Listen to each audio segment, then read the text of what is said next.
ಸಾಯಿರಾಮ್ ಆತ್ಮೀಯ ವೀಕ್ಷಕ ಬಾಂಧವರಿಗೆಲ್ಲ ಇವತ್ತಿನ ಜೀವನಾಮೃತ ಕಾರ್ಯಕ್ರಮಕ್ಕೆ ಸ್ವಾಗತ ಸುಸ್ವಾಗತ. ವೀಕ್ಷಕರ, ಇವತ್ತಿನ ಸಂಚಿಕೆಯಲ್ಲಿ ಇವತ್ತಿನ ಎಪಿಸೋಡ್ನಲ್ಲಿ ಈ ಸೈನಸೈಟಿಸ್ ಬಗ್ಗೆ ಭಾಳಷ್ಟು ಜನ ಪತ್ರ ಬರೆದಿದ್ದಾರೆ. ಅದ್ರ ಬಗ್ಗೆ ಒಂದು ಎಪಿಸೋಡ್ ಮಾಡಂತ ಕೇಳ್ಕೊಂಡಿದ್ದಾರೆ. ಅದಕ್ಕೆ ನಾನು ಇವತ್ತು ಸೈನಸೈಟಿಸ್ ಅಂದರೆ ಏನು, ಯಾತಕ್ಕೆ ಬರುತ್ತೆ, ಕಾರಣ ಏನು, ಜ್ಯೋತಿಷ್ಯ ಶಾಸ್ತ್ರ ಪ್ರಕಾರ ಆ ಕಾಯಿಲೆ ಬರಲಿಕ್ಕೆ ಯಾವ ಗ್ರಹ ಮುಖ್ಯ ಕಾರಣ, ಸೈಂಟಿಫಿಕ್ಕಾಗಿ ನೋಡಿದಾಗ ಯಾವ ದೋಷದಿಂದ ಈ ಕಾಯಿಲೆ ಬರುತ್ತೆ ಅನ್ನೋ ವಿಚಾರನ ಈ ಒಂದು ಸಂಚಿಕೆಯಲ್ಲಿ ತಿಳಿಸೋಕ್ಕೆ ನಾನು ಪ್ರಯತ್ನ ಪಡ್ತೀನಿ. ಸರ್ವೇ ಸಾಮಾನ್ಯವಾಗಿ 100 ಜನ ಒಂದು ಕಡೆ ನಿಲ್ಲಿಸಿದ್ರೆ ಅವ್ರಿಗೆ 70 ಮಂದಿಗೆ ಈ ಸೈನಸ್ ಪ್ರಾಬ್ಲಮ್ ಇರ್ತದೆ. ಈ ಸೈನಸ್ ಪ್ರಾಬ್ಲಮ್ ಅನ್ನೋದು ಈ ಫ್ಯಾಕ್ಟ್ರಿ ಕಡೆಲ್ಲ ವಾಸ ಮಾಡ್ತಾರಲ್ಲ, ಈ ಶುಗರ್ ಫ್ಯಾಕ್ಟ್ರಿ, ಸಿಮೆಂಟ್ ಫ್ಯಾಕ್ಟ್ರಿ, ಆಮೇಲೆ ಸ್ಟೀಲ್ ಫ್ಯಾಕ್ಟ್ರಿ, ಐರನ್ ಓರು, ಮೈನಿಂಗ್ ಆಗೋ ಜಾಗದಲ್ಲಿ ಅಂಥವ್ರಿಗೆ ಈ ಸೈನಸ್ ಅನ್ನೋ ಪ್ರಾಬ್ಲಮ್ಮು, ಸೈನಸೈಟಿಸ್ ಪ್ರಾಬ್ಲಮ್ ಜಾಸ್ತಿ ಇದೆ ಅಂತ ನನ್ನ ಅಭಿಪ್ರಾಯ. ಇನ್ನೊಂದು, ಈ ಸ್ಲಮ್ಮಲ್ಲಿ ವಾಸ ಮಾಡೋದು, ಕೊಳಚೆ ನೀರು, ಸಿಕ್ಕಾಪಟ್ಟೆ ಟ್ರಾಫಿಕ್ ಜಾಗದಲ್ಲಿ ವಾಸ ಮಾಡ್ತಾರೆ, ಆಟೋ ರಿಕ್ಷಾದೂಳು, ಬಸ್ಸಿನ ಸ್ಮೋಕು, ಟ್ರೈನ್ದು, ಈ ಥರ ಸ್ಮೋಕ್ ಇರೋ ಜಾಗದಲ್ಲಿ ಈ ಸೈನಸೈಟಿಸ್ ಪ್ರಾಬ್ಲಮ್ ಜಾಸ್ತಿ ಆಗ್ತಿದೆ ಅಂತ. ಇವತ್ತು ಈ ಕಾಯಿಲೆ ಯಾರ್ಯಾರಿಗೆ ಬರ್ತಿದೆ ಅಂತಂದರೆ 8 ವರ್ಷ ಮೇಲ್ಪಟ್ಟಂಥ ಮಕ್ಕಳಿಗೂ ಬರ್ತಾ ಇದೆ. ಇದು 25-26 ವರ್ಷದ ಹುಡುಗರಿಗೂ ಕೂಡ ದೋಷ ಇದೆ. 60 ವರ್ಷ ದಾಟಿದ ನಂತರ ಕೆಲವು ಜನಕ್ಕೆ ಇದು ಬರ್ತಾ ಇದೆ, ಈ ಸೈನಸೈಟಿಸ್ ಅನ್ನೋ ಕಾಯಿಲೆ. ಈ ಕಾಯಿಲೆ ಹೇಗೆ ಬರುತ್ತೆ ಅನ್ನೋ ವಿಚಾರನ ನನ್ನ ಕೆಲವು ಅನುಭವದ ಆಧಾರದ ಮೇಲೆ ಹೇಳ್ತೀನಿ. ಸೈನಸ್ ಅಂದರೆ ಒಂದು ಡ್ರೈನೇಜು. ಈಗ ಮೋರಿ ನೀರು ಹೋಗೋಕ್ಕೆ ಡ್ರೈನೇಜ್ ಮಾಡ್ತಾರೆ. ಮನೇಲಿ ಪಾತ್ರೆ ತೊಳೆದಿದ್ದ ನೀರು, ಬಟ್ಟೆ ಒಗೆದಿದ್ದ ನೀರೆಲ್ಲ ಹೋಗಲಿಕ್ಕೆ ಒಂದು ಪೈಪ್ ಹಾಕಿ ಡ್ರೈನೇಜ್ ಮಾಡ್ತೀವಿ, ನಾವು ಡ್ರೈನೇಜಿಗೆ ಬಿಡ್ತೀವಿ. ಹಾಗೆ ಒಂದು ದೊಡ್ಡ ಡ್ರೈನೇಜು, ಆ ಡ್ರೈನೇಜು ನಮ್ಮ ಮೂಗನ್ನು ಕ್ಲೀನ್ ಮಾಡುತ್ತೆ ಮತ್ತು ಏನಾದ್ರು ಬ್ಲಾಕೇಜ್ ಇದ್ದರೆ ಅದು ತೆಗೆದಾಕತ್ತೆ. ಆ ಥರದ ಒಂದು ಡ್ರೈನೇಜ್ ಇದೆ ನಮ್ಮಲ್ಲಿ. 4 ಪೇರ್ ಇರೋವಂಥ ಡ್ರೈನೇಜು ನಮ್ಮ ಇಲ್ಲಿ. ಆ 4 ಪೇರ್ ಇದೆಯಲ್ಲ, ಅದಕ್ಕೆ ಆ ಒಂದು ಕ್ಯಾವಿಟೀಸ್ ಇಲ್ಲಿ ಈ ಥರ ಇಲ್ಲಿ ಸ್ಪೇಸ್ ಅದು ನಮ್ಮ ತಲೆ ಸೈನಸ್ನ ಈ ಜಾಗ 4 ಪೇರು ಕ್ಯಾವಿಟೀಸ್ ಇದೆ. ನಮ್ಮ ಬ್ರೈನ್ಗೆ ಗಾಳಿ ಹೋಗಲಿಕ್ಕೆ, ರಕ್ತ ಸಂಚಾರ ಮಾಡಲಿಕ್ಕೆ ಅನುಕೂಲ ಮಾಡುತ್ತೆ. ಆದರೆ ಆ ಕ್ಯಾವಿಟಿ ಇದೆಯಲ್ಲ, ಪೈಪ್ ಇದೆಯಲ್ಲ, ಆ ಡ್ರೈನೇಜು ಈ ಬ್ಯಾಕ್ಟೀರಿಯಾದಿಂದ, ಅಲರ್ಜಿಯಿಂದ, ಫಂಗಸ್ಸಿಂದ ಬ್ಲಾಕ್ ಆಗಿಬಿಡ್ತದೆ. ಆ ಬ್ಲಾಕ್ ಆದಾಗ ಇಲ್ಲಿ ಇನ್ಫ್ಲಮೇಷನ್ ಬರುತ್ತೆ, ಇಲ್ಲೆಲ್ಲ ಸ್ವೆಲ್ಲಿಂಗ್ ಬರುತ್ತೆ. ಇಲ್ಲಿಗೆ ಸ್ವೆಲ್ಲಿಂಗ್, ಮೂಗು ದಪ್ಪ ಆಗುತ್ತೆ, ಉರಿಯುತ್ತೆ, ಇಲ್ಲೆಲ್ಲ ಸ್ವೆಲ್ಲಿಂಗ್ ಬರುತ್ತೆ. ಮತ್ತು ಕೆಲವು ಟಿಶ್ಯೂ ಒಳಗಡೆ ಲೈನಿಂಗ್ ಅಂತಂದ್ರೂ ಅದ್ರ ಮೇಲೆ ಒಂಥರ ಡಿಪಾಸಿಟ್ ಆಗಿಬಿಡುತ್ತೆ ಕೆಲವು ಟಿಶ್ಯೂಸ್ ಎಲ್ಲ ಈ ಥರ ಒಳಗಡೆ. ಇನ್ನೊಂದು ಸಲ ಹೇಳ್ತೀನಿ, ಸೈನಸ್ ಅಂತ ಏನಕ್ಕೆ ಅಂತಾರೆ ಅಂದರೆ, ನಮ್ಮ ಮೂಗು ಒಳಗಡೆ ಒಂದು ಡ್ರೈನೇಜ್ ಇದೆ, 4 ಪೇರದು ಕ್ಯಾವಿಟೀಸ್ ಇದೆ. ನಮ್ಮ ತಲೆ ಮತ್ತು ಈ ಹೆಡ್ಡು, ಮೂಗು ಈ ಜಾಗದಲ್ಲಿ, ತಲೆ ಮತ್ತು ಮೂಗು ಈ ಜಾಗದಲ್ಲಿ ಡ್ರೈನೇಜ್ ಪೈಪ್ ಇದೆ. ಅದು ಅಲರ್ಜಿಯಿಂದ, ಫಂಗಸ್ಸಿಂದ, ಬ್ಯಾಕ್ಟೀರಿಯಾದಿಂದ, ಧೂಳಿಂದ, ಡಸ್ಟಿಂದ ಬ್ಲಾಕ್ ಆಗಿಬಿಡ್ತು ಅಂತಂದರೆ ಅಲ್ಲಿ ಇನ್ಫ್ಲಮೇಷನ್, ಉರಿ, ಊತ ಶುರು ಆಗ್ಬಿಟ್ಟು ಮೂಗಲ್ಲಿ ಉಸಿರಾಡೋಕ್ಕಾಗಲ್ಲ, ಬಾಯಲೇ ಉಸಿರಾಡಬೇಕು. ಇದಿಷ್ಟು ಇಲ್ಲೆಲ್ಲ ಪೇನ್ ಬರುತ್ತೆ. ಇಲ್ಲಿ ಇನ್ಫೆಕ್ಷನ್ ಇಲ್ಲೆಲ್ಲ ಈಗಿರುತ್ತೆ. ಇಲ್ಲೊಂದು ಮೆಂಬ್ರೇನ್, ಇದು ಇಲ್ಲೆಲ್ಲ ಆಯಿತು ಅಂತಂದರೆ, ಇಲ್ಲೆಲ್ಲ ಬ್ಲಾಕ್ ಆಗಿಬಿಡ್ತು ಅಂದರೆ ಸ್ಪೈನಲ್ ಕಾರ್ಡು, ಈ ಬ್ರೈನು ಮತ್ತು ಸ್ಪೈನಲ್ ಕಾರ್ಡ್ಗೆ ಬ್ಲಾಕೇಜ್ ಆಗಿಬಿಡ್ತದೆ. ಆಗ ಈಗ ಬಗ್ಗರು ಸಾಕು ತಲೆನೋವು ಬರುತ್ತೆ, ಇಲ್ಲೆಲ್ಲ ಪೇನ್ ಬರುತ್ತೆ, ಈ ಜಾಗದಲ್ಲೆಲ್ಲ ಪೇನು. ಮ್ಯೂಕಸ್, ಗೊಣ್ಣೆ ಹಳದಿ ಬಣ್ಣಕ್ಕೆ ಬರುತ್ತೆ, ಹಳದಿ ಬಣ್ಣಕ್ಕೆ ಅರ್ಶಿಣದ ಕಲರಲ್ಲಿ ಬರುತ್ತದೆ. ಮೂಗಿನಲ್ಲೇ ಮಾತಾಡೋದು, ಇಲ್ಲೆಲ್ಲ ಒಂಥರ ಹಿಂಗೆ ಅನ್ಕೋತಾ ಇರ್ತೀವಿ. ಹಿಂಗೆಲ್ಲ ಇರಿಟೇಷನ್ಸ್, ಹಿಂಗೆಲ್ಲ ಉಚ್ಕೋಬೇಕು ಅನಿಸುತ್ತೆ, ಒತ್ತಬೇಕು ಅನಿಸುತ್ತೆ. ಇಲ್ಲೆಲ್ಲ ಒತ್ಕೊಂಡಾಗ ನಮ್ಗೆ ಆರಾಮ ಅನಿಸುತ್ತೆ. ಇದು ಸೈನಸ್. ಇಲ್ಲಿ 4 ಪೇರ್ ಇದೆ, ಇಲ್ಲೆಲ್ಲ ಹೀಗೆ ಈ ರೀತಿ ಬ್ಲಾಕ್ ಆಗಿಬಿಡ್ತದೆ. ಯಾವಾಗ ಹಿಂಗಾಯಿತು, ಭಾಳ ಮೂಗಿನಲ್ಲಿ ಬ್ಲಾಕೇಜ್ ಆಗಿಬಿಟ್ಟು ತಲೆನೋವು, ತಲೆಭಾರ, ಸಿಕ್ಕಾಪಟ್ಟೆ ಹೆಡ್ಡೇಕ್ ಶುರು ಆಗಿಬಿಡ್ತದೆ. ಇತ್ತೀಚೆಗೆ ಈ ಕಾಯಿಲೆ ಜಾಸ್ತಿ ಆಗ್ತಿದೆ. ಆ ಡ್ರೈನೇಜು ಬ್ಲಾಕ್ ಆಗಿಬಿಟ್ಟಿರ್ತದಲ್ಲ, ಆ ಪ್ಯಾಸೇಜು, ಸ್ಪೇಸು, ಆ ಕ್ಯಾವಿಟಿ ಯಾವಾಗ ಡ್ರೈನೇಜು ಬ್ಲಾಕ್ ಆಯಿತು, ನಿಮಗೆ ಕಿವಿ ನೋವು ಕೂಡ ಬಂದುಬಿಡುತ್ತೆ, ಕಣ್ಣೆಲ್ಲ ಊದ್ಕೊಳ್ಳುತ್ತೆ, ಕೆನ್ನೆ ಎಲ್ಲ ಊದ್ಕೊಂಡ್ಬಿಡುತ್ತೆ. ಯಾಕೆಂದರೆ ಬ್ಲಾಕ್ ಆಗಿದೆ, ಮೂಗಲ್ಲಿ ಸರಿಸಾಗಿ ಗಾಳಿ ಹೋಗ್ತಿಲ್ಲ, ಆ ಅಲರ್ಜಿ ಫಂಗಸ್ ಎಲ್ಲ ಒಳಗೆ ಸೇರ್ಕೊಂಡ್ಬಿಟ್ಟಿದೆ. ಆ ಪೈಪು, ಆ ಡ್ರೈನೇಜ್ ಪೈಪ್ ಮೇಲೆ ಈ ಥರ ಎಲ್ಲ ಲೈನ್ ಟಿಶ್ಯೂಸ್ ಏನಾಗುತ್ತೆ ಬೆಳ್ಕೊಂಬಿಟ್ಟಿರ್ತದೆ. ಹೀಗೆ ಅದು ಮೆಲ್ಟ್ ಮಾಡಬೇಕು, ಮೆಲ್ಟ್ ಮಾಡಿ ಕರಗಿಸಿ ಈಚೆ ತೆಗಿಬೇಕು. ಈ ರೀತಿ ಈ ಥರ ಇರೋದಕ್ಕೆ ಸೈನಸೈಟಿಸ್ ಅಂತಾರೆ. ಸೈನಸೈಟಿಸ್ ಅಂತಂದರೆ ಕಂಪ್ಲೀಟು ನೋಸ್ ಡಿಸೀಸ್, ಅದು ಮೂಗಿನ ಕಾಯಿಲೆ. ಇದು ಧನುರ್ಮಾಸ ಚಳಿಲಿ, ಆಮೇಲೆ ಶ್ರಾವಣ ಮಾಸದಲ್ಲಿ, ಆಷಾಢ ಗಾಳಿ ಜಾಸ್ತಿ ಆದಾಗ, ಮಳೆಗಾಲದಲ್ಲಿ, ತುಂಬ ಕೋಲ್ಡ್ ಇದ್ದಾಗ ಈ ಕಾಯಿಲೆ ಎಷ್ಟೋ ಜನಕ್ಕೆ ಬಂದುಬಿಡುತ್ತೆ. ತಣ್ಣಗಿರೋ ಗಾಳಿ ಹೋಗಬಾರ್ದು ಕಿವಿ ಮೂಲಕ ಒಳಗಡೆಗೆ, ಫ್ರಿಜ್ಜಲ್ಲಿರೋ ಐಟಮ್ಸ್ ತಿನ್ನಬಾರ್ದು, ಹೆಚ್ಚಿಗೆ ಫ್ಯಾನ್ ಹಾಕ್ಕೊಂಡು ಮಲ್ಕೋಬಾರ್ದು, ಎ ಸಿಲಿ ಮಲಗಬಾರ್ದು, ಎ ಸಿಲಿ ಇರಬಾರ್ದು. ಇಲ್ಲೆಲ್ಲ ಪೇನ್ ಶುರು ಆಗುತ್ತೆ. ಇಲ್ಲೆಲ್ಲ ಒತ್ತಡ ಸಾಕು. ಇದಕ್ಕೆ ಸೈನಸೈಟಿಸ್ ಅಂತಾರೆ. 4 ಪೇರು ಆ ಕ್ಯಾವಿಟಿ ಬ್ಲಾಕ್ ಆಗಿಬಿಟ್ಟಿದೆ. ಬ್ಲಾಕ್ ಆದಾಗ ಒಳಗಡೆ ಗೊಣ್ಣೆ ತುಂಬಿಕೊಂಡು ಇಲ್ಲೆಲ್ಲ ಸ್ಪ್ರೆಡ್ಡಾಗಿ ಬ್ರೈನಿಗೆ ಡ್ಯಾಮೇಜ್ ಮಾಡೋ ಚಾನ್ಸಸ್ ಉಂಟು. ಅತಿಯಾಗಿ ನಿದ್ದೆ ಮಾಡಲಿಲ್ಲ ಅಂದರೂ ಕಷ್ಟ. ನಿದ್ದೆ ಮಾಡಲಿಲ್ಲ ಅಂದರೆ ಮೂಗಲ್ಲಿ ಹಳದಿ ಬಣ್ಣದ್ದು ಗೊಣ್ಣೆ ಬರುತ್ತೆ, ಮ್ಯೂಕಸ್ ಬರುತ್ತೆ.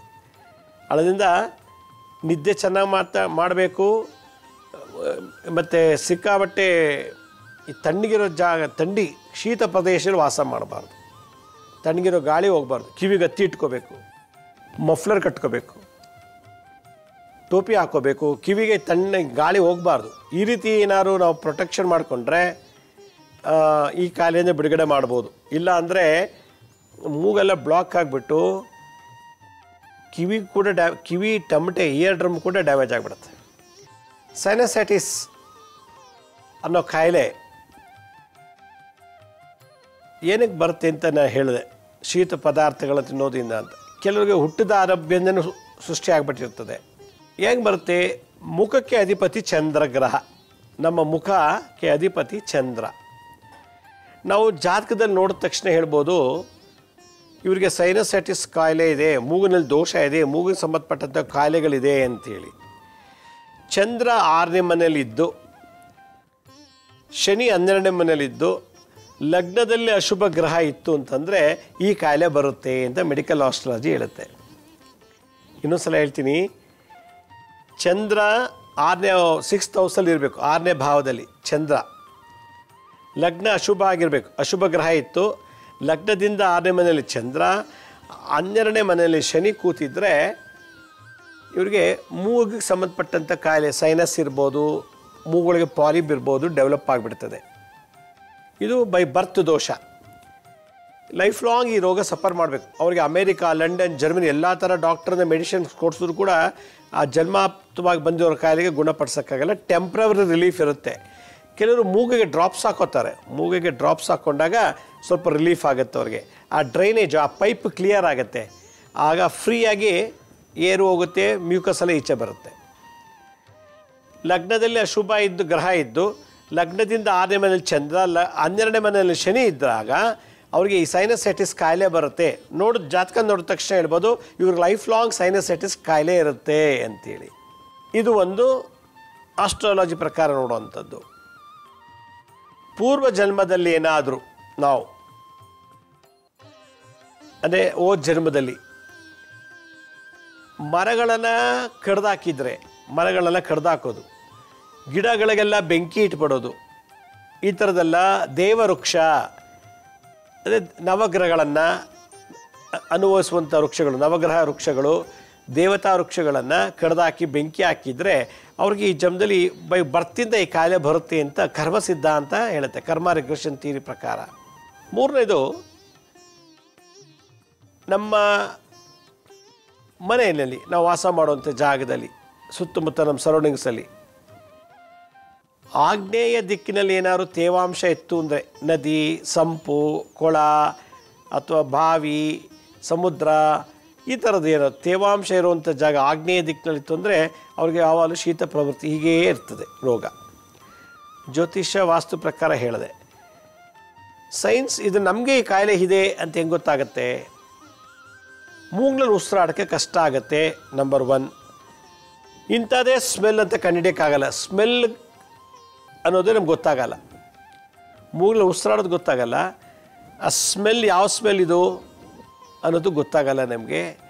ಎರಡನೇದು, ಆಗಾಗ ಕೆಮ್ಮು ಬರ್ತಾ ಇರ್ತದೆ. ಆ ಕೆಮ್ಮು ಬಂದರೆ ಕಫ ಈಚೆ ಬರುತ್ತೆ. ಮೂಗಲ್ಲಿ ಉಸಿರಾಡೋಕ್ಕಾಗ್ತಿಲ್ಲ, ಒಂದೇ ಸಿಂಪ್ಟಮು. ಎರಡನೇದು ಸ್ಮೆಲ್ ಯಾವುದು ಅಂತ ಗುರ್ತಿಸೋಕ್ಕಾಗ್ತಿಲ್ಲ, ಸ್ಮೆಲ್ ರೆಕಗ್ನೇಷನ್ ಮಾಡೋಕ್ಕಾಗ್ತಿಲ್ಲ. ಆಗಾಗ ಕಫ ಬರ್ತದೆ, ಆಯಾಸ ಆಗ್ತಾ ಇರ್ತದೆ, ಸುಸ್ತು, ಸಂಕಟ. ಆಮೇಲೆ ಎಲ್ಲೋ ಒಂದು ಕಡೆ ಸುಮ್ಮನೆ ಕೂತ್ಕೊಂಡ್ಬಿಡೋಣ, ಈ ಥರ ತಲೆಗೆ ಕೈ ಕೊಟ್ಕೊಂಡು ಕೂತ್ಕೊಂಡ್ಬಿಡ್ತಾರೆ. ಇಲ್ಲೆಲ್ಲ ಭಾರ, ಈ ಪೋರ್ಷನ್ ಪೂರ್ತಿ ಭಾರ, ಇಲ್ಲೆಲ್ಲ ಭಾರ. ಏನೋ ಒಂದು 500 kg ಮೂಟೆ ತಲೆ ಮೇಲೆ ಇಟ್ಟಂಗೆ ಇಲ್ಲೆಲ್ಲ ಭಾರ ಇರ್ತದೆ. ಸಿಕ್ಕಾಪಟ್ಟೆ ಬಿಟ್ಟು ಜ್ವರ ಬರುತ್ತೆ. ಮತ್ತು ಇಲ್ಲೆಲ್ಲ ಪೇನ್, ಉಬ್ಬೆಲ್ಲ ಪೇನ್, ಕಣ್ಣಿನ ಕೆಳಗೆಲ್ಲ ಪೇನ್ ಬರುತ್ತೆ. ಈ ಮೂಗು, ಈ ತುದಿಲೆಲ್ಲ ಪೇನ್ ಬರುತ್ತೆ. ಇಲ್ಲೆಲ್ಲ ಕಣ್ಣು ಹಿಂಭಾಗ, ಕಣ್ಣಿಗೆ ಮುಂದೆ, ಕಣ್ಣು ಹಿಂಭಾಗದಲ್ಲೆಲ್ಲ ಯಾರೋ ಒತ್ತಿದಂಗೆ ಆಗುತ್ತೆ, ಚುಚ್ಚಿದಂಗೆ ಆಗುತ್ತೆ. ಇಲ್ಲೆಲ್ಲ ಈ ಕಡೆಲ್ಲ ಹಲ್ಲು ಪೇನ್ ಬಂದುಬಿಡುತ್ತೆ. ಆ ಸ್ವೆಲ್ಲಿಂಗಿಂದ ಹಲ್ಲು ಪೇನ್ ಬಂತು. ಫೇಸೆಲ್ಲ, ಮುಖ ಎಲ್ಲ ಊದ್ಕೊಳ್ಳುತ್ತೆ, ಒಂಥರ ದಪ್ಪಕ್ಕಾಗುತ್ತೆ ವಿಚಿತ್ರವಾಗಿ. ಡಬಲ್ ಚಿನ್ ಬಂದುಬಿಡುತ್ತೆ. ಇಲ್ಲೆಲ್ಲ ಕೆನೆಲ್ಲ ದಪ್ಪ ಆಗುತ್ತೆ. ಆಮೇಲೆ ಇಲ್ಲೆಲ್ಲ ತುಂಬ ಸ್ಟಿಫ್ನೆಸ್, ಏನು ಒಳ್ಳೆ ಗಟ್ಟಿಯಾಗಿ ಮರದ ಕೊರಟ ಥರ ಆಗ್ಬಿಟ್ಟಿರುತ್ತೆ. ಇಲ್ಲಿ ಸ್ಟಿಫ್ನೆಸ್ ಇರ್ತದೆ. ಆಗಾಗ ಒಂಥರ ಏನೋ ಒಂದು ಗಟ್ಟಿಯಾಗಿ ಎಳೆಯಾಗಿ ಬರುತ್ತೆ ಹಳದಿ ಬಣ್ಣಕ್ಕೆ. ಗಂಟ್ಲು ಕೆಟ್ಕೊಂಡ್ಬಿಡುತ್ತೆ, ಗಂಟ್ಲಲ್ಲಿ ಕರ್ಕಶ, ಗಂಟ್ಲಲ್ಲಿ ಮಾತಾಡ್ಬೇಕಾದ್ರೆ ಒಂಥರ ಕರ್ಕಶ ಇರ್ತದೆ. ಆಮೇಲೆ ಏನಾದ್ರು ಈ ಥರ ಕೂತಿದ್ದಾಗ ಬಾಯಲ್ಲೇ ಉಸಿರಾಡಬೇಕು, ಮಲಗಿದಾಗಲೂ ಬಾಯಲ್ಲೇ ಉಸಿರಾಡಬೇಕು. ಮೂಗಲ್ಲಿ ಗಾಳಿನೇ ಹೋಗ್ತಾ ಇಲ್ಲ, ಗಾಳಿ ತೊಗೊಳಕ್ಕೂ ಜಾಗ, ಪ್ಯಾಸೇಜ್ ಕ್ಲೋಸ್ ಆಗಿ ಹೋಗ್ಬಿಟ್ಟಿದೆ. ಆ ಡ್ರೈನೇಜ್ ಕ್ಲೋಸ್ ಆಗಿದೆ, ಫಂಗಸ್ಸಿಂದ, ಅಲರ್ಜಿಯಿಂದ, ಬ್ಯಾಕ್ಟೀರಿಯಾದಿಂದ. ಅದಕ್ಕೆ ಆ ಧೂಳು, ಫ್ಯಾಕ್ಟ್ರಿ ಹತ್ರ ವಾಸ ಮಾಡೋರು ಧೂಳಿಂದು, ಆಟೋ ರಿಕ್ಷಾ, ಬಸ್ಸಿನ ಗಾಳಿ ಧೂಳು, ಮತ್ತು ಈ ಕೊಳಕು ಜಾಗದಲ್ಲಿ ಈ ಥರದ್ದೆಲ್ಲ ಆ ಫಂಗಸ್ಸು, ಬ್ಯಾಕ್ಟೀರಿಯೆಲ್ಲ ಸೇರಿ ಮೂಗಿನ ಆ ಪ್ಯಾಸೇಜ್ನ ಕಂಪ್ಲೀಟ್ ಬ್ಲಾಕ್ ಮಾಡಿಬಿಟ್ಟಿರ್ತದೆ. ಸೊ ನಾನು ಕರ್ಮ ಸಿದ್ಧಾಂತ ಬಗ್ಗೆ ಹೇಳಿದೆ, ವೃಕ್ಷಚ್ಛೇದನದಿಂದ ಈ ರೋಗ ಬರುತ್ತೆ ಅಂತ. ಇನ್ನೊಂದು, ಲಗ್ನದಲ್ಲಿ ಅಶುಭ ಗ್ರಹ ಇದ್ದು 6ನೇ ಮನೆಯಲ್ಲಿ ಚಂದ್ರ, 12ನೇ ಮನೆಯಲ್ಲಿ ಶನಿ ಕೂತಿದ್ರೆ ಸೈನಸೈಟಿಸು, ಮೂಗಿಗೆ ಸಂಬಂಧಪಟ್ಟಂಥ ಕಾಯಿಲೆ ಬರ್ತದೆ. ಆಗ್ನೇಯ ದಿಕ್ಕಿನಲ್ಲಿ ಬೆಂಕಿ ಇರೋ ಜಾಗದಲ್ಲಿ ನೀರಿದಿತ್ತು ಅಂದರೆ, ಅಗ್ನಿತತ್ವ ಬದಲು ಜಲತತ್ವ ಇತ್ತು ಅಂದರೆ ಅದರಿಂದ ಮೂಗೆಲ್ಲ ಬ್ಲಾಕೇಜ್ ಆಗುತ್ತೆ. ಇದು ವಾಸ್ತು ದೋಷ. ಇದಿಷ್ಟು ನಮ್ಮ ಶರೀರದಲ್ಲಿ ಸೇರಿಕೊಂಡು ಈ ಮೂಗಿನಿಂದ ತುಂಬ ತೊಂದರೆ ಅನುಭವಿಸ್ತೀವಿ. ಆಮೇಲೆ ಕೆಲವರಿಗೆ ಈ ಜಾಗದಲ್ಲಿ ಹಿಂಗೆ ಪ್ರೆಸ್ ಮಾಡಿದ್ರೆ ಮ್ಯೂಕಸ್ ಈಚೆ ಬರುತ್ತೆ. ಇಲ್ಲೆಲ್ಲ ಹಿಂಗೆ ಪ್ರೆಸ್ ಮಾಡೋದು, ಇದೊಂದು ಈ ಥರ ಈಗ ಮಾಡೋದ್ರಿಂದ ಅವ್ರಿಗೊಂಥರ ರಿಲೀಫ್ ಆಗುತ್ತೆ. ಹೀಗೆ ಹಿಂಗೆ ಬಗ್ಗಿದಾಗ ಏನೋ ಮುಂದೆ ಬಂದಂಗೆ ಆಗ್ಬಿಡುತ್ತೆ. ಆ ಕಷ್ಟ ಅವ್ರಿಗೆ ಗೊತ್ತದು. ಆಮೇಲೆ ಪ್ರೊನೌನ್ಸಿಯೇಷನ್ ಚೆನ್ನಾಗಿ ಬರೋದಿಲ್ಲ, ಉಚ್ಚಾರಣೆ, ಯಾಕೆಂದರೆ ಬ್ಲಾಕ್ ಆಗಿಬಿಟ್ಟಿರ್ತದೆ, ಎಲ್ಲ ಮೂಗಲ್ಲೇ ಮಾತಾಡ್ದಂಗೆ ಇರುತ್ತೆ. ಎರಡನೇದು, ಥ್ರೋಟಲ್ಲಿ ಇನ್ಫೆಕ್ಷನ್ ಆಗಿಬಿಡ್ತದೆ, ಕೆಮ್ತಾನೆ ಇರ್ತಾರೆ. ಅದು ಇಲ್ಲಿರೋ ಮ್ಯೂಕಸ್ಸು ವಾತ, ಪಿತ್ತ, ಕಫ, ಬ್ರೈನ್ ಕಫ ಏನಾಗುತ್ತೆ ಬಾಯಿಗೆ ಬರುತ್ತೆ. ಕೆಮ್ಮಿ ಬಾಯಿಂದ ಈಚೆ ಕಫ ಬರುತ್ತೆ. ಯೆಲ್ಲೋಯಿಶ್ ಹಳದಿ ಬಣ್ಣ, ತಿಕ್ಕು ವೈಟಾಗಿ ಥ್ರೆಡ್ ದಾರ, ಆ ಥ್ರೆಡ್ ಥರ ಮೂಗಲ್ಲಿ ಹಿಂಗೆ ಎಳೆದೇ ಬರುತ್ತೆ. ಆ ಥರ ಈಗ ಈ ಥರ ಎಳಿತಾ ಬರ್ತದೆ. ಇದು ಇತ್ತೀಚೆಗೆ ಜಾಸ್ತಿ ಆಗ್ತಿದೆ ಕಾಯಿಲೆ. ಫ್ರಿಜ್ರೇಟ್ರ್ ಕೂಲ್ ಡ್ರಿಂಕ್ಸು, ಫ್ರಿಜ್ರೇಟ್ರ್ ಫ್ರೂಟ್ಸು, ಫ್ರಿಜ್ರೇಟ್ರ್ ಅಂತಕ್ಕಂಥ ಸಾಂಬಾರು, ರಸಮ್ಮು, ಈ ಥರದ್ದೆಲ್ಲ ಉಪಯೋಗಿಸಿ ಆ ಪ್ಯಾಸೇಜು, ಆ ಕ್ಯಾವಿಟಿ ಇದೆಯಲ್ಲ, ಆ ಡ್ರೈನೇಜ್ ಬ್ಲಾಕ್ ಮಾಡಿಬಿಟ್ಟಿರ್ತಾರೆ. ಅದಕ್ಕೆ ನೋಸಲ್ ಡ್ರಾಪ್ಸ್ ಹಾಕ್ತಾರೆ, ಕೆಲವರು ಮೂಗಿಗೆ ಡ್ರಾಪ್ಸ್ ಹಾಕಿ ರಿಲೀಫ್ ಮಾಡ್ಕೊಳ್ತಾರೆ. ಈ ಥರದ್ದೆಲ್ಲ ದೋಷ ಇತ್ತೀಚೆಗೆ ಜಾಸ್ತಿ ಆಗ್ತಿದೆ. ಈ ಆ ಸೈನಸ್ ಇನ್ಫೆಕ್ಷನ್ ಏನಿದೆಯೋ ಅದೇನಾಗುತ್ತೆ, ನಮ್ಮ ಬ್ರೈನು ಮತ್ತು ಸ್ಪೈನಲ್ ಕಾರ್ಡ್ಗೆ ಏನಾದ್ರು ಸ್ಪ್ರೆಡ್ ಆಗಿಬಿಟ್ರೆ ಭಾಳ ಡೇಂಜರು. ಈ ಸೈನಸ್ ಅನ್ನೋದು ಬ್ರೈನ್ ಟ್ಯೂಮರ್ನು ಕ್ರಿಯೇಟ್ ಮಾಡಿಬಿಡ್ತದೆ, ಬ್ರೈನಲ್ಲಿ ಕ್ಷಯ ಸೃಷ್ಟಿ ಮಾಡಿಬಿಡ್ತದೆ. ಅದರಿಂದ ಅದಕ್ಕೆ ಭಾಳ ಇಮ್ಮಿಡಿಯೇಟಾಗಿ ಪರಿಹಾರ ಮಾಡ್ಕೋಬೇಕು. ನಾನು ಹೇಳ್ದಂಥ ಸಿಂಪ್ಟಮ್ಸ್ ಯಾರಿಗಿದೆಯೋ ಅವ್ರಿಗೆ ಇದಕ್ಕೆ ಸೈನಸೈಟಿಸ್ ಪ್ರಾಬ್ಲಮ್ ಇದೆ ಅಂತ. ಅದಕ್ಕೇನು ಮಾಡಬೇಕು ಪರಿಹಾರ? ಚಂದ್ರ ಶನಿ ಶಾಂತಿ ಆಗಬೇಕು. ಒಂದು ತಟ್ಟೆಯಲ್ಲಿ ಒಂದು ಅರ್ಧ ಕೆ ಜಿ ಅಕ್ಕಿ ತೊಗೊಳ್ಳಿ, ಕರಿ ಎಳ್ಳು ತೊಗೊಳ್ಳಿ. ಇನ್ನೊಂದು ತಟ್ಟೆಯಲ್ಲಿ ಕರಿ ಎಳ್ಳು, ಅರ್ಧ ಕೆ ಜಿ ಅಕ್ಕಿ, ಅರ್ಧ ಕೆ ಜಿ ಅಥವಾ 1/4 ಕೆ ಜಿ ನೀವು ಯಥಾಶಕ್ತಿ ಕರಿ ಎಳ್ಳು ತೊಗೊಂಡು ಕೈಲಿಟ್ಕೊಂಡು ಪೂರ್ವಕ್ಕೆ ಮುಖ ಮಾಡಿಕೊಂಡು ಈ ಧಾನ್ಯಗಳಿಗೆ ಮಂತ್ರ ಹಾಕಿ ಅಭಿಮಂತ್ರಿಸಬೇಕು. ಓಂ ಸೌಮ್ಯಾಯ ನಮಃ. ಇಲ್ಲಿ ಧಾನ್ಯಕ್ಕೂ ಮಂತ್ರಕ್ಕೂ ಒಂದು ರಿಲೇಷನ್ ಇದೆ. ಅಕ್ಕಿ ಚಂದ್ರಗ್ರಹ, ಅಕ್ಕಿ ಸಿಕ್ಕಿಲ್ಲನ ಭತ್ತನೂ ತೊಗೋಬೋದು, ಭತ್ತನೂ ಕೂಡ ಹೇಳ್ತಾರೆ ಭತ್ತ ಯೂಸ್ ಮಾಡ್ಬೋದು ಅಂತ. ಅಕ್ಕಿ ಅಥವಾ ಭತ್ತ, ಕರಿ ಎಳ್ಳು ನಿಮ್ಗೇನಾದ್ರು ಸಿಕ್ಕಲಿಲ್ಲ ಅಂತಂದರೆ ಕಪ್ಪು ವಸ್ತ್ರನೂ ಇಟ್ಕೋಬೋದು. ವಸ್ತ್ರಧಾನ್ಯದಿಂದನೂ ಕೂಡ ಇದಕ್ಕೆ ಥೆರಪಿ ಮಾಡ್ಕೋಬೋದು ಓಜ್ಜಮ ಕರ್ಮಕ್ಕೆ. ನೋಡಿ, ಓಂ ಸೋಮಾಯ ನಮಃ, ಓಂ ಶಂ ಶನೈಶ್ಚರಾಯ ನಮಃ, ಓಂ ಸೋಮಾಯ ನಮಃ, ಓಂ ಶಂ ಶನೈಶ್ಚರಾಯ ನಮಃ, ಓಂ ಸೋಮಾಯ ನಮಃ, ಓಂ ಶಂ ಶನೈಶ್ಚರಾಯ ನಮಃ, ಓಂ ಸೋಮಾಯ ನಮಃ, ಓಂ ಶಂ ಶನೈಶ್ಚರಾಯ ನಮಃ, ಓಂ ಸೋಮಾಯ ನಮಃ, ಓಂ ಶಂ ಶನೈಶ್ಚರಾಯ ನಮಃ ಅಂತ ಜಪ ಮಾಡಿಬಿಟ್ಟು ಅದನ್ನು ತೊಗೊಂಡೋಗ್ಬಿಟ್ಟು ಎಳ್ಳು ಮತ್ತು ಅಕ್ಕಿ ಅಥವಾ ಭತ್ತನ ಯಾವುದಾದ್ರು ಮರದ ಬುಡದ ಹತ್ರ ಇಟ್ಬಿಡ್ಬೇಕು ಹುಣ್ಣಿಮೆ ಅಮಾವಾಸ್ಯೆ ದಿವಸ. ಆಗ ವೃಕ್ಷಶ್ಚೇನದ ದೋಷ ನಿವಾರಣೆ ಆಗುತ್ತೆ. ಅದನ್ನು ಮರದ ಬುಡದ ಹತ್ರ ಇಟ್ಟರೆ ಅಲ್ಲಿರೋ ಇರುವೆಗಳು ಪ್ರಾಣಿಗಳು ಅದನ್ನು ತಿಂತವೆ. ಎಳ್ಳು ಮತ್ತು ಅಕ್ಕಿ ಅದು ತಿನ್ನೋಕ್ಕಿಡಬೇಕು. ನಿಮಗೆ ಗುಣ ಆಗೋ ತನಕ ಅದನ್ನು ಹುಣ್ಣಿಮೆ ಅಮಾವಾಸ್ಯೆ ಮಾಡ್ತಿರ್ಬೇಕು. ಎರಡನೇ ತಂತ್ರ ಏನಪ್ಪ ಅಂತಂದರೆ, ಕುದಿಯೋ ನೀರಿಗೆ ಚೆನ್ನಾಗಿ ಕುದಿಸ್ಬಿಟ್ಟು ಒಂದು ಬೌಲಲ್ಲಿ ಇಟ್ಕೊಳ್ಬೇಕು. ಒಂದು ಚಿಕ್ಕ ಪಾತ್ರೆಯಲ್ಲಿ ನೀರಿಗಿರಿತಾ ಇಲ್ಲ, ಒಂದು 3 ತೊಟ್ಟು, 1 ಗ್ರಾಮ್ನಷ್ಟು ಕರ್ಪೂರದ ಪೌಡ್ರು, ಒಂದು ಕರ್ಪೂರದ ಪೌಡ್ರ್ ಹಾಕ್ಬಿಟ್ಟು ಟವಲ್ ಹಾಕ್ಕೊಂಡು ತಲೆ ಮೇಲೆ ಮುಚ್ಕೊಂಡು, ಹೀಗೆ ಬೆಡ್ಶೀಟ್ ಹಾಕ್ಕೊಂಡು ಕಣ್ಣು ಮುಚ್ಕೊಂಡ್ಬಿಟ್ಟು ಬಾಯಿಂದ ಮೂಗಿಂದ ಆ ಹವೆ ತೊಗೋಬೇಕು, ಬಿಸಿ ನೀರಿನ ಹವೆ. ಅದಕ್ಕೆ ನೀರಿಗಿರಿ ತೈಲ ಹಾಕಿರ್ತೀವಿ, ಒಂದು ಚಿಟಕಿ ಅಥವಾ 2 ಚಿಟಕಿ ಅಷ್ಟು ಕರ್ಪೂರದ ಪೌಡ್ರ್ ಹಾಕಿರ್ತೀವಿ. ಅದು ನಿಧಾನಕ್ಕೆ ಎಳ್ಕೋಬೇಕು ಮೂಗಿರುತ್ತೆ ಬಾಯಿಂದ. ಮಾಡ್ತಿದ್ರೆ ಆ ಪ್ಯಾಸೇಜು ಡ್ರೈನೇಜಲ್ಲಿ ಇದ್ದಂಥ ಫಂಗಸ್ಸು, ಬ್ಯಾಕ್ಟೀರಿಯಾ ಇದೆಲ್ಲ ಆ ಜಮ್ಸು ಎಲ್ಲ ನಿಧಾನಕ್ಕೆ ಕ್ಲಿಯರಾಗಿ ಗೊಣ್ಣೆ ಮುಖಾಂತರ ಈಚೆ ಬರುತ್ತೆ.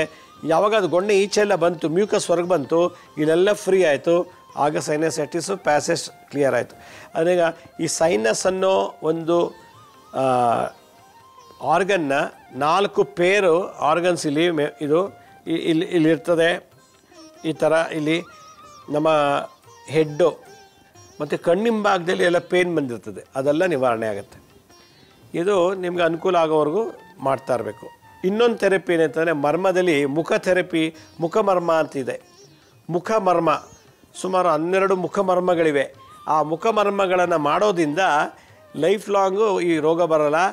ಆ ಮರ್ಮ ಮಾಡಿದ 2 ನಿಮಿಷಕ್ಕೆ ಹೊಟ್ಟೋಗುತ್ತೆ ಈ ಕಾಯಿಲೆ ಸೈನಸೈಟಿಸ್. ಅದಲ್ಲಿರೋದಲ್ಲ, ಏನು ಸೀನ್ ಬಂದು ಅಕ್ಷಿ ಅಂಥೇಳಿ ಎಲ್ಲ ಈಚೆ ತೆಗೆದು ಬಿಡುತ್ತೆ.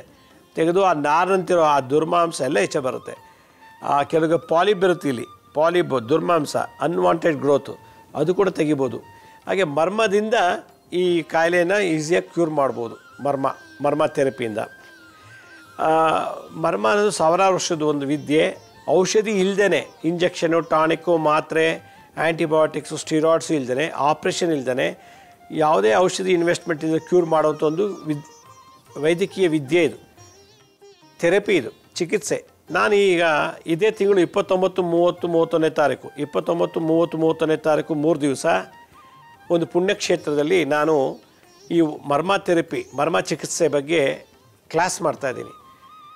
ಬ್ರೈನ್ಗೆ ಸಂಬಂಧಪಟ್ಟಂಥ ಕಾಯಿಲೆ, ಬ್ರೈನಲ್ಲಿ ಕ್ಷಯ ರೋಗ, ಟ್ಯೂಮರು, ರಕ್ತ ಎಪ್ಕಟ್ಕೊಂಡಿದ್ರೆ, ನರ ಡ್ಯಾಮೇಜ್ ಆಗಿದ್ರು ಅಂದರೆ, ಕಣ್ಣು ಕಾಣ್ತಾ ಇಲ್ಲ, ಕಿವಿ ಸಮಸ್ಯೆ, ಮೂಗು, ಬಾಯಿ, ಹಲ್ಲಿನ ಪ್ರಾಬ್ಲಮ್ಮು, ಗಂಟ್ಲು, ಥೈರಾಯ್ಡು, ಪ್ಯಾರಾಥೈರಾಯ್ಡು, ಅನ್ನನಾಳದಲ್ಲಿ ದೋಷ, ಧ್ವನಿ ಪೆಟ್ಟಿಗೆಯಲ್ಲಿ ದೋಷ, ಅಸ್ತಮಾ, ಲಂಗ್ಸಲ್ಲಿ ಏನಾದರೂ ಡ್ಯಾಮೇಜ್ ಆಗಿತ್ತು ಅಂತಂದರೆ, ಹೋಲಿತ್ತು ಅಂದರೆ, ಹಾರ್ಟಲ್ಲಿ ದೋಷ ಇತ್ತು, ಹಾರ್ಟಲ್ಲಿರತಕ್ಕಂಥ problems, diabetes, BP, gas trouble, piles, fistula fissure, kidney ಸಂಬಂಧಪಟ್ಟಿದ್ದು, ಹೆಂಗಸಿಗೆ ಮುಟ್ಟಿನ ಸಮಸ್ಯೆ, ಗಂಡಸಿಗೆ ಸೆಕ್ಸ್ ಸಮಸ್ಯೆಗಳು, ಮಂಡಿ ನೋವು, ಪಾದ ನೋವು, ಕಾಲು ನೋವು, ಬೆನ್ನು, ಸಿಯಾಟಿಕಾ, ತೊರಾಸಿಕ್ಕು, ಸರ್ವೈಕಲ್ ಸ್ಪಾಂಡಲೈಟಿಸು, ಭುಜ ಎತ್ತಕ್ಕಾಗಲ್ಲ, ಕೈ ಹಿಂಗೆಲ್ಲ ಮಾಡೋಕ್ಕಾಗಲ್ಲ, ಈ ಥರದ್ದೆಲ್ಲ ಆರ್ಥರೈಟಿಸು, ರೊಮಟೆಡ್ ಆರ್ಥರೈಟಿಸು, ಗೋಟ್, ಈ ಥರದ್ದೆಲ್ಲ ಥರ ಕಾಯಿಲೆಗಳನ್ನು, ಲಕ್ವಾ, ಪಿಟ್ಸು, ಕ್ಯಾನ್ಸರು, ಏನೇನಿದೆಯೋ ಅದನ್ನೆಲ್ಲನೂ ಕೂಡ ಔಷಧಿ ಇಲ್ಲದೆ ಆಪ್ರೇಷನ್ ಕ್ಯೂರ್ ಮಾಡೋ ವಿದ್ಯೆನ ನಾನು ಕಲಿಸ್ಕೊಡ್ತಾ ಇದ್ದೀನಿ 29, 30, 31ನೇ ತಾರೀಕು ಈ ತಿಂಗಳಲ್ಲಿ.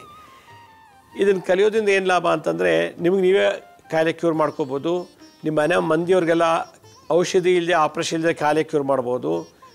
ನೀವು ಒಂದು ಕ್ಲಿನಿಕ್ ಓಪನ್ ಮಾಡಿ ಎಲ್ರಿಗೂ ಔಷಧಿ ಇಲ್ಲ ಆಪ್ರೇಷನ್ ಇಲ್ಲದೆ ಕ್ಯೂರ್ ಮಾಡ್ಬೋದು. ಒಂದು ಹಾಸ್ಪಿಟ್ಲಿಗೆ ಹೋಗ್ತೀವಿ ಅಂದರೆ ಕಾಯಿಲೆ ಅಂದರೆ ಲಕ್ಷಾಂತರ ರೂಪಾಯಿ ಇನ್ವೆಸ್ಟ್ ಮಾಡ್ತೀವಿ. ಔಷಧಿಗೆ ಅಂತ 1000 ರೂಪಾಯಿ ಇನ್ವೆಸ್ಟ್ ಮಾಡ್ತೀವಿ, ಮಾತ್ರೆ ಇಂಜೆಕ್ಷನ್ ಅಂತ. ಅಲ್ಲಿ ಇನ್ವೆಸ್ಟ್ ಮಾಡೋಬೋದು ಈ ಕೋರ್ಸ್ ಕಲ್ತ್ಕೊಂಡ್ರೆ ಔಷಧಿ ಇಲ್ಲ, ಆಪ್ರೇಷನ್ ಇಲ್ಲ, ಅಡ್ಮಿಟ್ ಆಗೋ ಗೋಜೆ ಇಲ್ಲ, ಎಲ್ಲ ಕಾಯಿಲೆ ನಾವೇ ಕ್ಯೂರ್ ಮಾಡ್ಕೋಬೋದಲ್ಲ.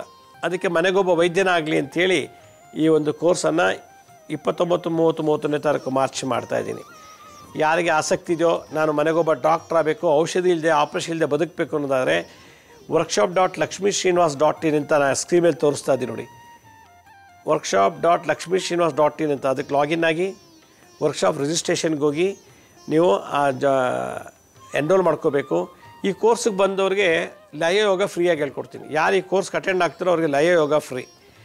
ಲಯ ಯೋಗ ಅಂತಲೇ ನಮ್ಮ ಪೂರ್ವಜನ್ಮ ಶಾಪ ಪಾಪಗಳನ್ನು ಕಳ್ಕೊಳ್ಳೋ ಅಂಥದ್ದು. ಹಠಯೋಗದಲ್ಲಿ ಇದೊಂದು ಯೋಗ, ಲಯ ಯೋಗವನ್ನು ಹೇಳ್ಕೊಡ್ತಾಯಿದ್ದೀನಿ.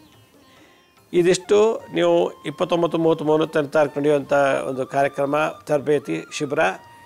ಸ್ಕ್ರೀನ್ ಮೇಲೆ ತೋರಿಸೋ ಲಿಂಕಿಗೆ ನೀವು ಲಾಗಿನ್ ಆಗಿ ರಿಜಿಸ್ಟರ್ ಮಾಡ್ಕೊಳ್ಳಿ. ನಮ್ಮ ಹಳೆ ಎಪಿಸೋಡ್ಸು ಯಾರು ನೋಡೋಕ್ಕಾಗಿಲ್ವೋ ನಮ್ಮ ಶಿರಡಿ ಸಾಯಿ ಭಿಕ್ಷಾ ಕೇಂದ್ರ ಮತ್ತು ಹೆಲ್ತ್ ಸೈನ್ಸ್ ಅಂತ 2 ಯೂಟ್ಯೂಬ್ ಚಾನಲ್ ಇದೆ.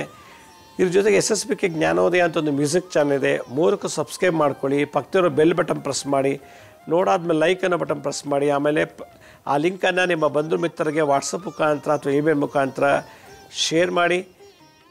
ಗುರುಜಿ ಲಕ್ಷ್ಮೀ ಶ್ರೀನಿವಾಸ್ ಅಂತೇಳಿ ಫೇಸ್ಬುಕ್ಕು ಮತ್ತು ಟ್ವಿಟ್ಟರು, ಲಿಂಕ್ಡ್ಇನ್, ಇನ್ಸ್ಟಾಗ್ರಾಮ್ ಎಲ್ಲ ಕಡೆ ನಿಮಗೆ ಇನ್ಫಾರ್ಮೇಷನ್ ಲಭ್ಯ ಆಗುತ್ತೆ. ಯಾರಿಗೆ ಅಪಾಯಿಂಟ್ಮೆಂಟ್ಸ್ ಬೇಕು ಅಂತಿದ್ರು ಅವರು www.lakshmisrinivas.in ಅಂತೇಳಿ ಅದಕ್ಕೆ ಲಾಗಿನ್ ಆಗಿ ನೀವೇ ಅಪಾಯಿಂಟ್ಮೆಂಟ್ ಬುಕ್ ಮಾಡ್ಕೋಬೋದು. ಮತ್ತೊಂದು ಸಲ ಹೇಳ್ತಾ ಇದ್ದೀನಿ, ಇದೇ ತಿಂಗಳು 29, 30, 31ನೇ ತಾರೀಕು 3 ದಿವಸ ಈ ವರ್ಕ್ಶಾಪ್ ಮಾಡ್ತಾಯಿದ್ದೀನಿ. ಶಿಬಿರ ಔಷಧಿ ಇಲ್ಲದೇ ಆಪ್ರೇಷನ್ ಇಲ್ಲದೆ ಎಲ್ಲ ಕಾಯಿಲೆ ಕ್ಯೂರ್ ಮಾಡೋದು ಹೇಗೆ ಅಂತ. ಯಾರು ಈ ಕೋರ್ಸಲ್ಲಿ ಜಾಯ್ನ್ ಆಗಿ ಡಾಕ್ಟ್ರ್ ಆಗಬೇಕು ಅಂತಿದ್ದೀರೋ ಆ ಲಿಂಕನ್ನು ನೋಡಿ ಆ ಲಿಂಕನ್ನು ರಿಜಿಸ್ಟರ್ ಮಾಡ್ಕೊಳ್ಳಿ ಅಂತ ಹೇಳ್ತಾ ಇವತ್ತಿನ ಸಂಚಿಕೆಯನ್ನು ಮುಗಿಸ್ತೀನಿ. ಇದೇ ರೀತಿ ನಾಳಿನ ಸಂಚಿಕೆಯಲ್ಲಿ ಮತ್ತೊಂದು ವಿಶೇಷವಾದಂಥ ಮಾಹಿತಿ ತಮ್ಮನ್ನು ಭೇಟಿ ಮಾಡ್ತೀನಿ. ಅಲ್ಲಿವರೆಗೂ ನನ್ನ ನಮಸ್ಕಾರ. ಸಾಯಿರಾಮ್.